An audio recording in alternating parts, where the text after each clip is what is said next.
All right. Hello and welcome to Lily's Show and Tell series. I'm Cassandra Nieves, the Lily Web Committee Chair. Lily stands for Lifelong Information Literacy, and we're a group of librarians and information professionals who work to promote lifelong information literacy. Before we begin, I have just a couple quick housekeeping items. This session is being recorded, and the recording will be available on the Show and Tell website by the end of next week. Feel free to put your questions in the chat. I'm going to be keeping an eye on the chat and note down any questions for our speaker. And finally, if you want to learn more about Lily or presenting your own show and tell, I'm going to put my email address in my Zoom name as well as in the chat, and you can feel free to email me at any time. Now we're going to move on to our wonderful speaker, Eleanor Duggan. Take it away. Thank you, Cassandra. Okay, so hi everyone, I'm Eleanor Duggan, and then this is my first Lily presentation. So I'm both nervous and excited, and yeah, I'm just here to briefly share my experiences. And I have to apologize first because there is something wrong with my eye. So I will have to turn off my video later, but then I will keep this, I will keep my presentation here. So yeah, you can still hear me. So yeah, so without further ado, let's just start. Okay, let me just remove my video. Okay. Okay, so this is a show and tell session, and then the topic that is about online identity theft and also online predator. I have to admit that I'm not an expert on this area.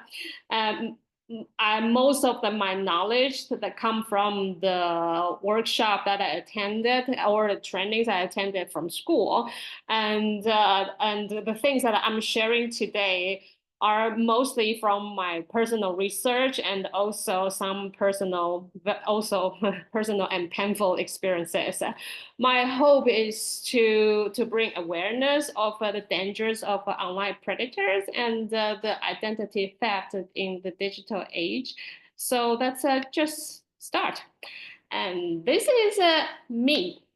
I never thought that one day I will have a double identity, and this is the funny thing about life. So when I'm Eleanor, I am the international school teacher librarian that some of you are probably familiar with, and this is my 18th year in international school libraries, and I have been living in Taiwan. That's my passport country. I was born and grew up in Taiwan. I've also been living in Belgium, China, Japan, and then I'm currently in the vibrant, colorful Latin America. When I'm Nora, I'm the newbie author. I just recently published, I think 6 months ago, I published my very first book. Nora Flanders is my pseudonym because when the book was first published, there were still some investigations going on. The authority would like me to keep as quiet as possible to avoid any possibilities of the evidence being altered or changed or deleted. There was a brief moment of doubt if I should just use Nora instead of Eleanor for this session, but the reason is because we are still being stalked. This person who caused us so much pain is a very good stalker. And I firsthand witnessed how he was capable of doing to his ex-wife and his daughter. But then back then his excuse is that he misses his daughter and then he wanted to see her and his ex-wife refused providing such opportunities. So that's why he had to do that. So back then I thought, yeah, I could understand that. But then he could actually use all this knowledge and skill to stalk anybody. And now I'm one of his victims. And to be honest, I won't be surprised if he is, he found me here and then maybe hiding among us, or later he will watch the recording later. But I'm not surprised that he finds out later. However, I'd like to be strong and brave, like I've always been, or try to be. I did something I'm really proud of, and I shouldn't be hiding behind a fake identity like a criminal. So I think I shouldn't be the one who is hiding. So that is why I still decided to use my name, Eleanor. Okay, so, oh, sorry. That's my brief introduction. And today, I think basically we will go through these four items. I will, from my limited knowledge about online dangers, I will share a little bit of what I know, and feel free to share your experience if you would like to add some more information. And I will also share more in detail about my personal stories, which will briefly talk about the book that I published last October, The Phantom Account, and how we librarians can use our library resources, such as a fiction book, to bring awareness of online safety, and just to make sure our students are aware of the danger. And also lastly, I will also just give some of my humble ideas about how we can empower librarians and educators through meaningful actions to bring awareness to our community. So, now, what is online? Well, we know the online world is full of danger, and why this matters. Just imagine when you are scrolling through social media and you see a very familiar face, your friend, or maybe it's you. But wait a minute, you've never posted that picture, or your friend couldn't possibly post something like that. Someone else is using your identity, and this was exactly what happened to my own daughter, and the person behind it was someone we trusted. Like many stories that the harm was done by someone that was closest to us. So today we will just explore a little bit how online predators operate, and how identity theft can be weaponized, and what we can do as librarians or educators to help our communities to stay safe. So what is online grooming? And I was surprised the first time that I brought this up to some of the teachers in my school. They were not sure about grooming. They didn't know what grooming means. And that was a shock to me, because we've been through a lot of child protection workshops. We've been through a lot of trainings, and then there are still some teachers who are not aware of this term, grooming. So what is online grooming? It is when a predator builds a relationship with a young person to manipulate and exploit them.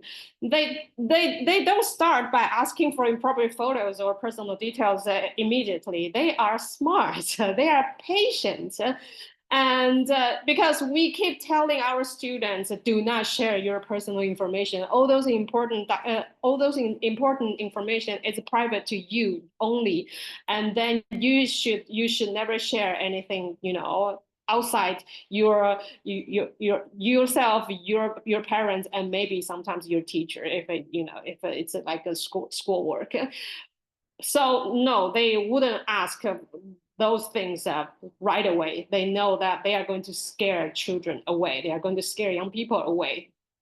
They would first create trust, make the child feel special, and slowly push the boundaries.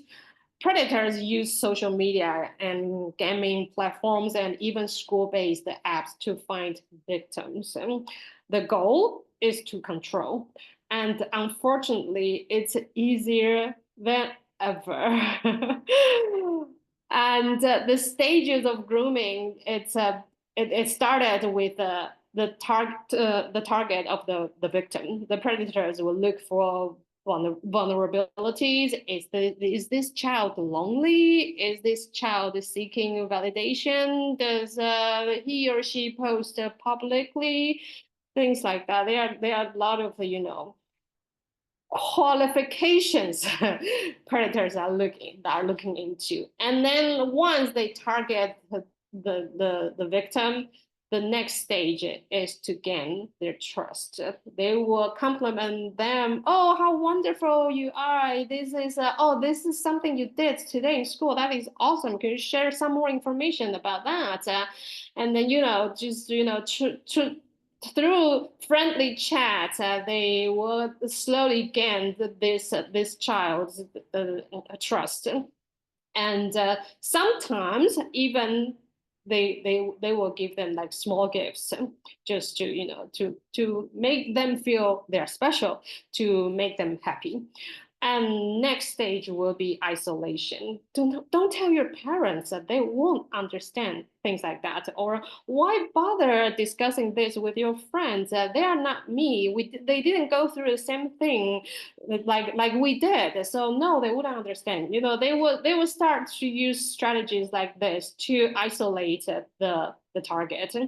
And lastly, it's the control. So at this stage, the predator already has the victim where they want them to be, or what they can manipulate the victim however they like. It is a process. It's a long process, and and we I think it's probably a cliche, but I think prevention is always more important than trying to do anything afterwards, because that's the lesson that I learned from our personal experiences.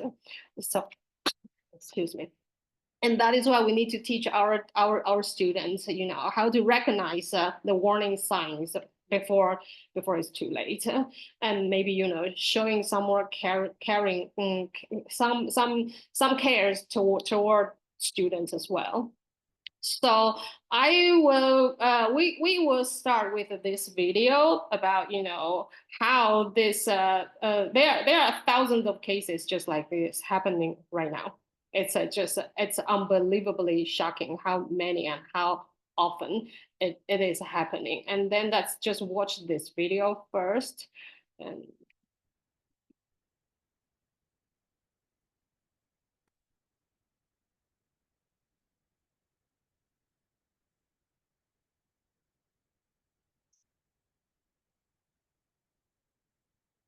the online games seem fun, harmless. Some even look like old school arcade games, and parents assume they're safe. It's for kids, but the stories are very clever, seductive, even sucking kids in. And these child predators, they're gonna go where children are. With our son, we thought we were strict. After school, he had a couple hours for homework, and then an hour for games. That's it. That's it. But the thing is, some of these games, they don't have parental controls, so everything is opened up. We started noticing that he was going over his time. The laptop started moving out of our view. Caught him lying a couple of times. He was avoiding our eyes. His entire personality just changed. We came home one night and the laptop was sitting there. That's how we found the messages, pictures, and videos, the things that were sent to him. What he was asked to do. He had been dragged into it by one of these predators and moved onto the dark web. Just horrific stuff. Things I haven't ever seen in my life. Our son, I had just turned 10, and it was just, it was traumatic and so very unexpected. We thought that we should have seen it happening, that we should have known or have been there to protect him. and we felt helpless. It really is every parent's nightmare. We reached out to the police right away. They let our son know that it wasn't his fault, and they said the guy who did this, it was a ghost, and he was able to wipe all his data. So he was unfortunately still out there.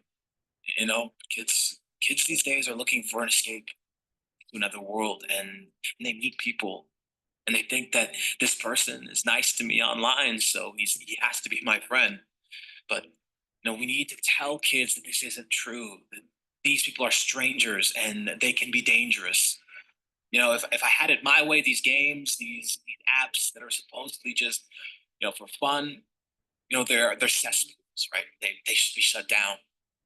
It could take as little as 2 minutes for a child to be approached online. You don't need to police your kids, but you have to monitor their online behavior because a stranger just can be speaking to them at any time. So have rules and consequences when those rules are broken. All devices, all games, they need to have parental controls on them. And if a game won't let you, then your child, you can't play. Period. We learn the hard way what it takes to protect kids out there online. And we just want to make sure parents know so they don't have to learn the same hard lessons that we did. So we can make sure this doesn't happen again.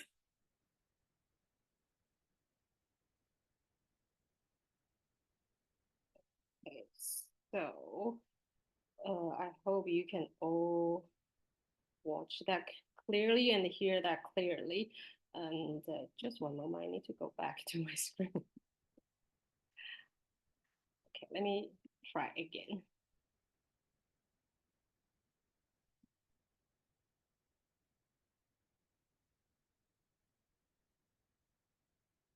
Oh, go back here again. Okay, just one moment.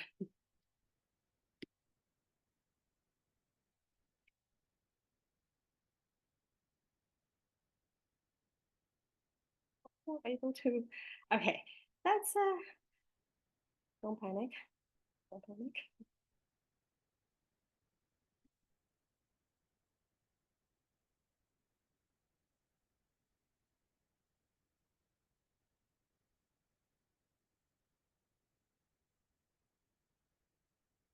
Okay, just give me a sec. I'm trying to relocate that presentation. Sure thing, Eleanor, take your time. Okay, sorry about that. It's okay. But you could all hear and watch it clearly, right? Yeah, because I wasn't sure. Yes, no, it came through. We're good. Okay, that's great. I try to use a full set it to full screen, but then it just didn't work. So That's okay. okay, so that is basically talking about how it happened, and there's another story. It's also a true case. It's Amelia's story, and Amelia is a 9-year-old girl. She went through something very similar to what the victim experienced in the video that we just watched. So she's a bright and joyful 9-year-old girl who also unknowingly become a target of online grooming. So her parents are also vigilant. That they use all different kinds of strict parental controls to supervise the computer use and open conversation about online safety. A predator still found a way in through a video game that people think it's an innocent game. So it's not until Amelia's behavior began to change. So this is one of the warning signs when you see a student or child behavior suddenly changed. She probably became withdrawn. She stopped enjoying her favorite activities, and then sometimes she would express the feelings of hopelessness. Eventually, she was diagnosed with a clinical depression. It wasn't until years later, during a confession with a lot of tears, Amelia revealed that she had engaged in inappropriate interaction with a game. And how, with all those strict parental control, how did it happen? Amelia was actually using a laptop in school, so it wasn't a computer at home. So she used a laptop that is outside of their house and played the video game that they usually play at home. And then the predator found her just that quickly. And then she was engaged in some, according to Amelia, some inappropriate interactions with the predator in the game. She believes that she was communicating with another child. So it was all fun for her in the beginning. Then later, the predator had manipulated her into silence, making her, scared that she would be arrested if she ever told anyone. Thankfully, her caring mom responded with, with love, make sure just to reassure her that everything will be fine. She's not the one who is at fault. Everything will be okay. Lucky for Amelia, I, the there's no photos exchange here. They were just in a game, but maybe they are maybe chatting through some texts, but then there's no photos or videos exchange in this case. But even though the psychological damage was, you can tell, to a small child, it's huge. And what makes me really angry is that in Amelia's case, simply because there's no because her body was untouched, and no photos, videos, or any physical meetings happened, the police kind of just drop this case, even though, there are some other evidence that, they did have this interaction. They simply couldn't track this predator. Can this happen to someone in our schools? Absolutely. It happened to, well, yes, we experienced something very, very similar. So that is why I think we need to be proactive, and then be aware of the danger. So in Amelia's story, the mother called the police to ask them if they can publish on their website a list of games that predators were known to frequent. And the police said, no, predators are on all the video games. So they are everywhere. There is really no way we can stop them. And they are in the dark. We really cannot find them that easily. And a new report finds more than 300 million children under the age of 18 have been affected by online child sexual exploitation and abuse in just a month. The data is from last year May, so around a year ago. But still, in 1 year, within 12 months, there are so many victims, underage victims. So just for you to have a clear view, this is an infographic for you to take a look. And this is not a research on a single country. This research spans 50 something countries globally. So yeah, everywhere around the world, there are so many children they are being affected. And so now before we move on to the next session about online theft and our story, there are just some red flags, and maybe we can all keep in mind that we can help our student, one day, hopefully not soon, but one day. Yeah. So if there are some red flags, so like if a young person suddenly becomes secretive about their online activity, that is something that you probably need to pay attention to. Especially young children, they would love to share everything and anything with you. All of a sudden, he or she close up himself. That is a biggest red flag. And they are spending a lot more time talking to someone in specific online. And then they also become emotional attached to someone that they've never met. And sometimes they might receive expensive or small, just any kind of gifts from an unknown source. And we can teach our students, and our colleagues to recognize these warning signs, to at least this is a starting point. And where do predators lurk? On all the social medias and gaming platforms, all the gaming, the popular ones especially. So like what the police said, they are everywhere. There's really no way that you can stop them. And even sometimes, school-based apps like Google Chat or WhatsApp groups, as long as it has messaging capabilities, it can be used to groom. And that uh, it doesn't mean that we have to ban those platforms, because that is just not practical. There's no way to ban anything. It simply means that we probably need to bring more awareness. We need to educate our community, our students, to better understand what is how this happens, and then what is behind it. And from the child protection point of view, what can we do?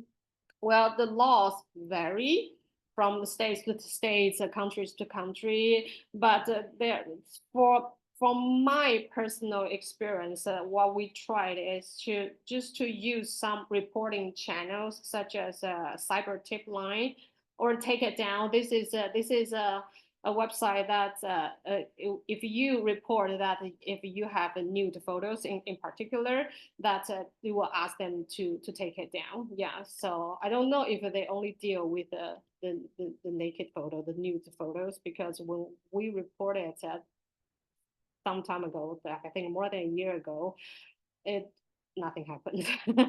I have to say that I am very discouraging. I'm very discouraged by what we've tried and what we received. The results are not as promising as everybody have thought it would be, but we definitely cannot do nothing. So even though it's not helpful, I would say that we still need to try. We still need to let the world know that this is indeed happening, and then we shouldn't ignore that. And for schools, I think we should make sure that we have clear policy to state, the reporting responsibilities within the school. So now I'm going to talk about what happened to us. And that is also going to bring back to my book, the Phantom Account. I will show you the cover later.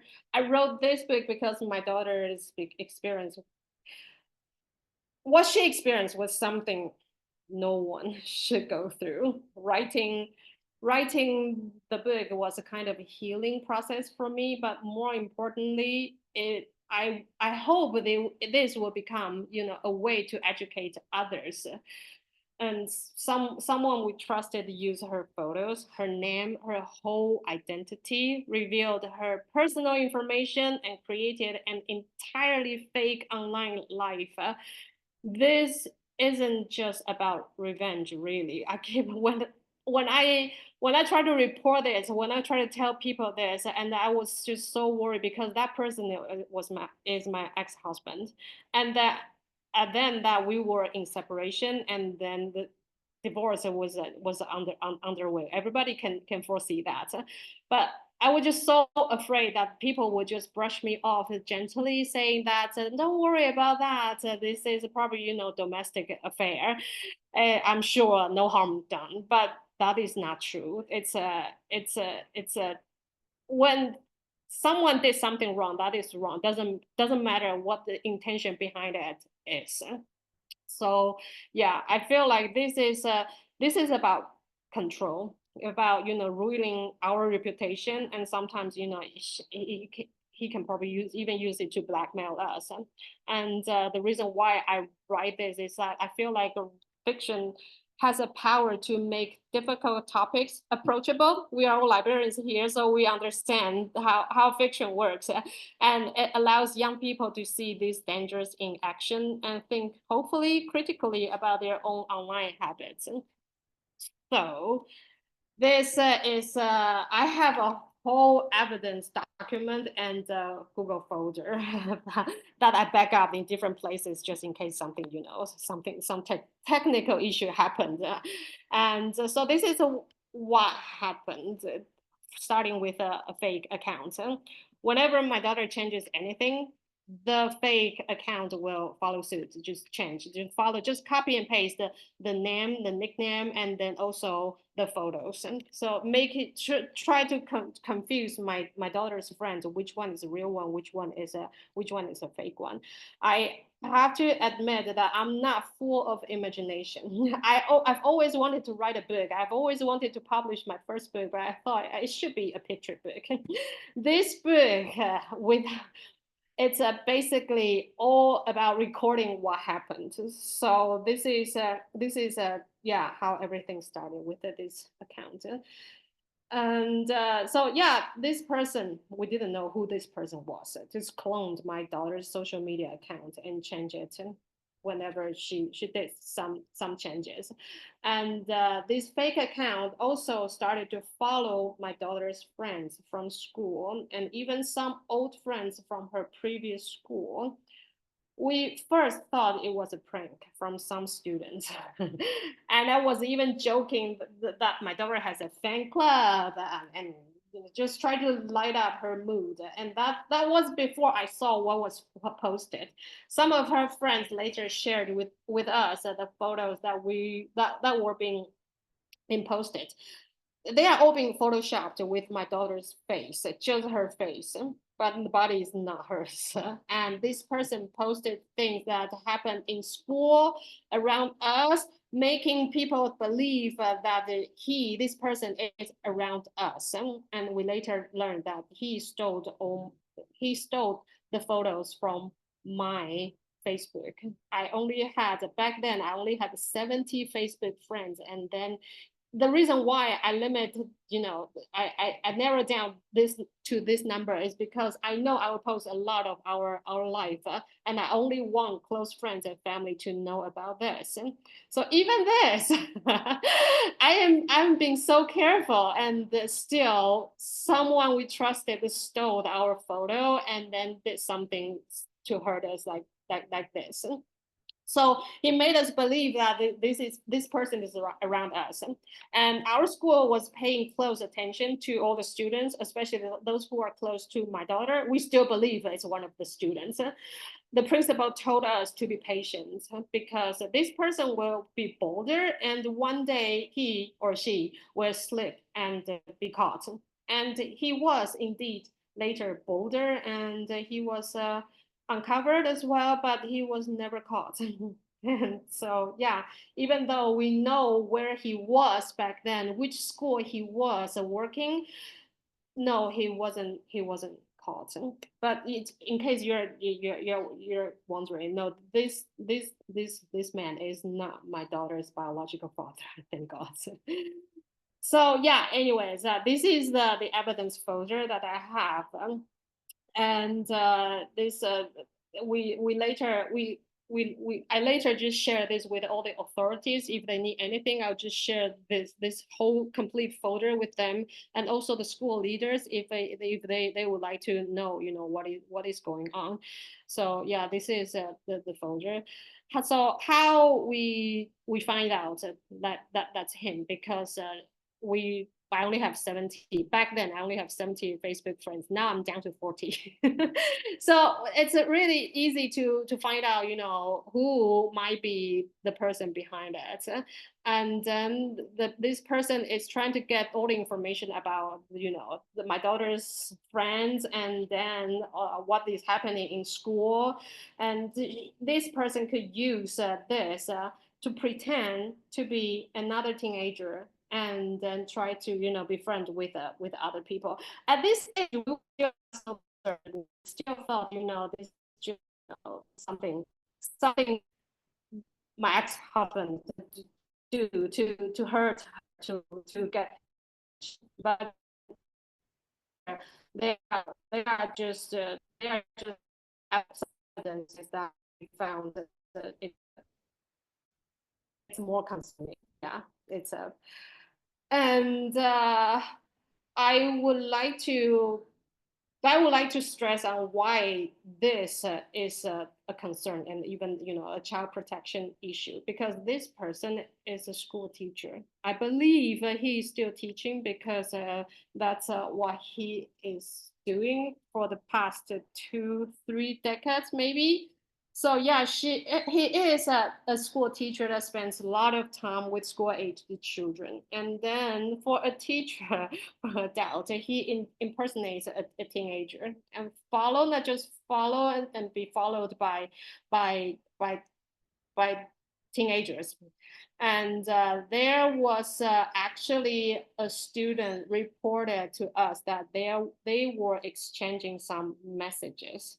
So just imagine if we never noticed this, if we decided, oh, this is just a prank. This is your family affair. We don't want to get into this. If we kept thinking this way, without knowing what he's doing with those students, I cannot imagine what kind of damage that he could cause. And then he's also making fake photos of teenage girl, and then the photos and the messages that he posted are highly inappropriate, and then sometimes you also feel threatened, and then it's a for me as a parent, I think it's scary. Yes. And so the evidence that we found at home later is that he has a lot of hard drives. He backs up things, everything, anything and everything. And when he left us, he didn't take those hard drives. I didn't really think about that. It's not until 6 months later I decided to go through everything, and I found a lot of pornography, and some are even featuring young adults, and I also found some images of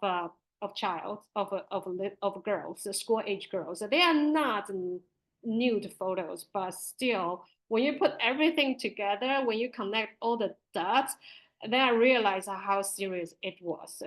So that's why. And what we did, we actually did a lot of things. In case you're still wondering why we didn't report it, we did everything. Regardless of all our efforts to report to different authorities, nothing positive or encouraging happened. After 1 year of struggle, and then that is how I decided, okay, I'm going to write down everything, and that I want to tell the world what is happening. I'm going to use my own voice to publish my own book to tell the world. The case, we reported to the local authorities in, I think, October 2023. And then a lot of departments are involved, including Homeland Security. And they got back to me on March 19th, so 2-3 weeks ago, that they are going to close this case because their office in Boston, before he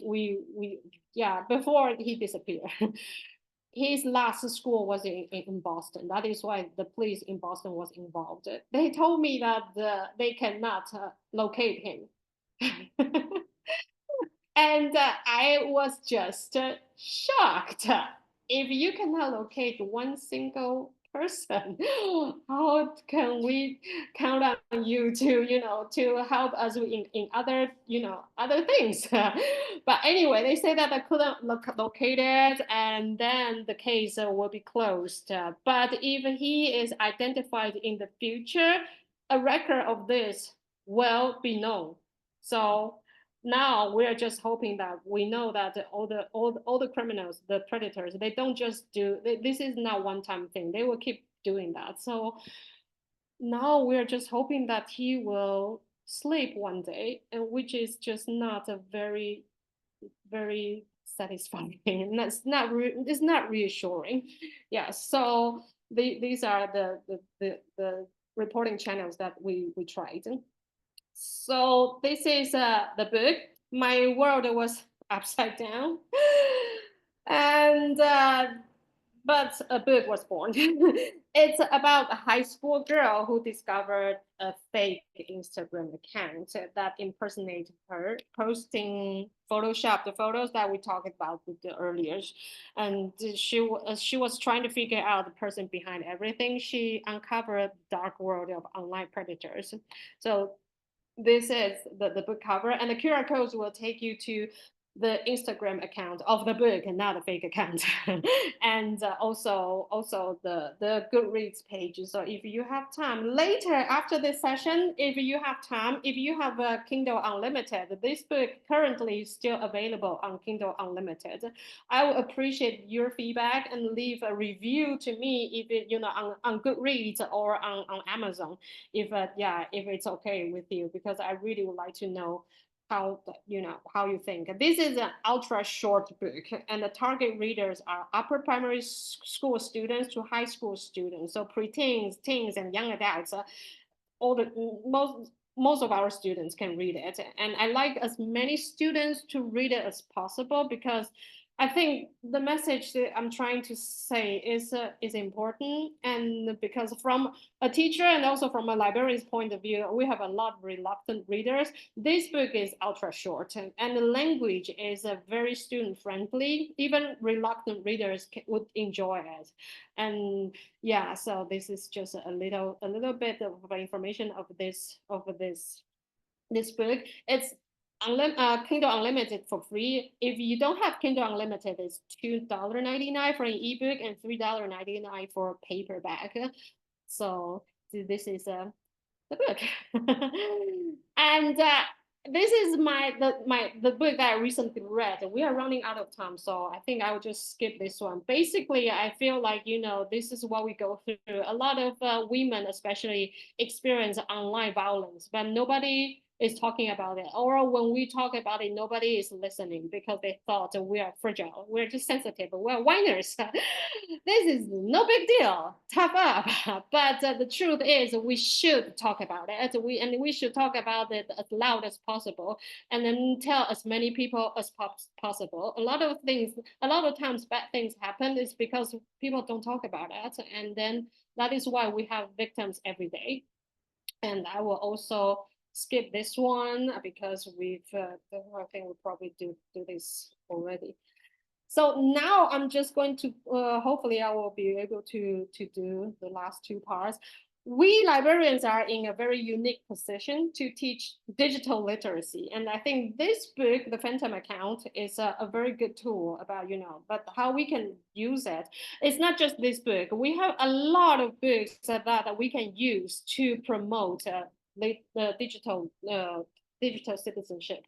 So through the book, not just the Phantom Account, or any book that's with the similar theme, we can probably create some, discussion groups. We can have some discussion questions. We can probably do role play scenarios. So we can integrate into our digital citizenship program activities.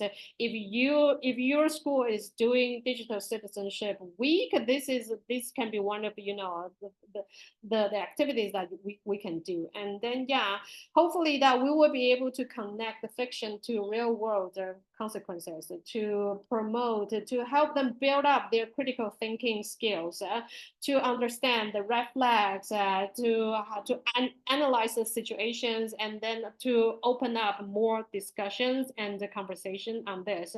Once again, the more we talk about this, the lower the chances that we put our students in danger.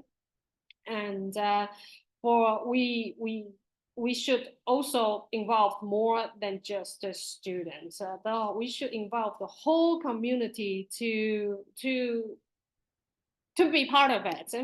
So other than the activities that I mentioned in previous slides, we can, for the digital safety workshop we team up with our teachers in our school. library as a, as a resource center, I think we should also expand our resources to include more books like the Phantom Account and other multimedia resources to complete our collection. And I think we should involve parents and educators in the community. We can probably have information nights. We can have training sessions for educators, even for parents. I think this is a good idea. The students, they can probably lead some school-wide campaigns on online safety, and then also ask them to take some actions, meaningful actions, via different initiatives. So, for example, you can ask your students to write the book review about Phantom Account, for example. So in the book, by the way, the girl, Emma, was invited to talk about her experience during the school assembly. So this is one of the examples. And then this part is completely made up. This thing never happened. And unlike the 90% of the plot that did happen, this is just my imagination. This is something I hope that our students can do. Yeah. And yeah, so what can we do next? We can just start the conversation, talk to students, colleagues, parents about online safety, build our resources, and then be an advocate for this issue. And lastly, before I open to Q&A, yeah, this is what I think why Phantom Account is the best fit in your library. It's a timely, it fits digital citizenship, and then it also meets a lot of approaches to learning skills. For example, critical thinking, research skills, and the media literacy. And this book is easy. It's written in very easy language. I think a lot of students will enjoy, will understand and enjoy it. And this book is written by a professional librarian. The editor is our high school English teacher. She did a lot. So this book has been through a very tense quality control. So this is a book of quality. And a publisher approached me like 2 weeks ago. I haven't signed a contract yet because I would like this book to be shared with as many people as possible. Once I sign a contract, it's probably in 2 weeks of time. I have to take it down from Amazon because of the copyright issue. But so if you would like to read, the very original edition, what happened to our story without too much editing, this is your time to get it. Okay, so do we have any questions?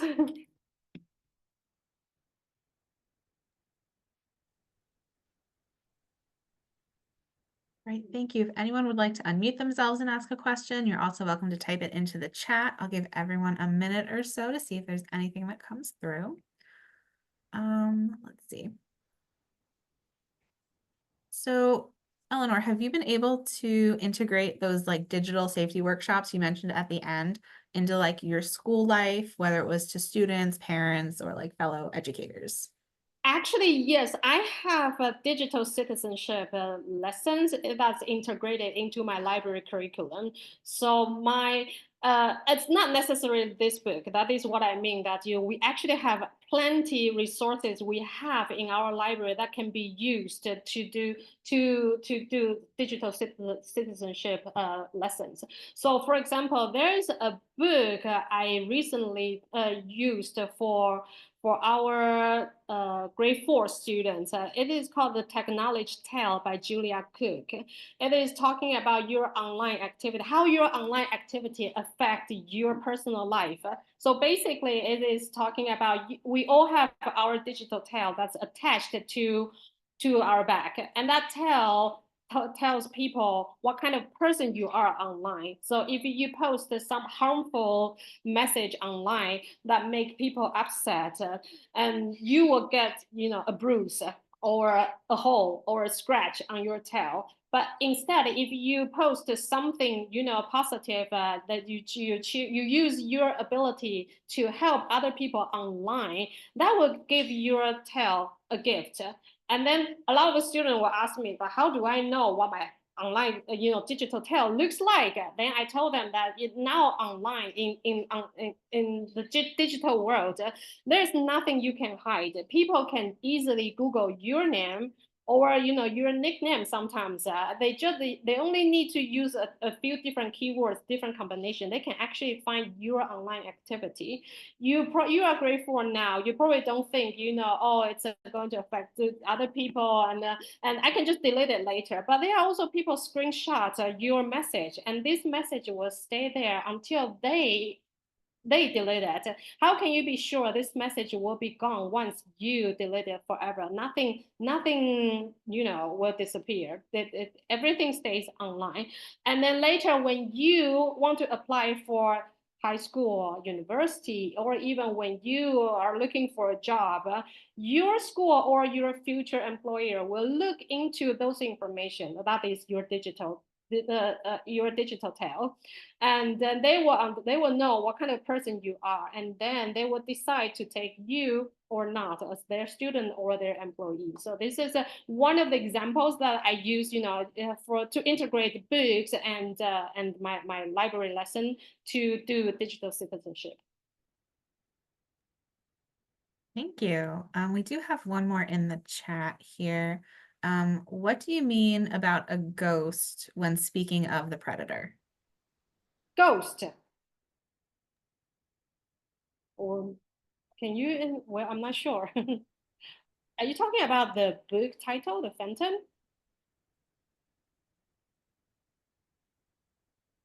Yes, yeah, that's what she's talking about. Ah, okay. Yeah, okay. So when I published the book, because we didn't know who is behind this this account in the beginning, and it's just like a ghost that follows us everywhere, and then we just cannot get rid of it, and it feels like a really bad nightmare. My favorite musical is The Phantom of Opera. And then I just make a connection how the Phantom was manipulating what is her name? Christine. Yeah, how the Phantom is manipulating her and then make her scared. And I feel like this is exactly how we feel that about when there's a Phantom trying to scare us, trying to hurt us. So yeah, that is how this word come up to be part of the title. Thank you. Any last minute questions? I know we're reaching the end of our time here.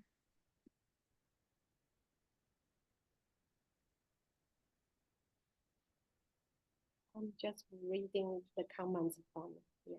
Thank you for being here to hear my story.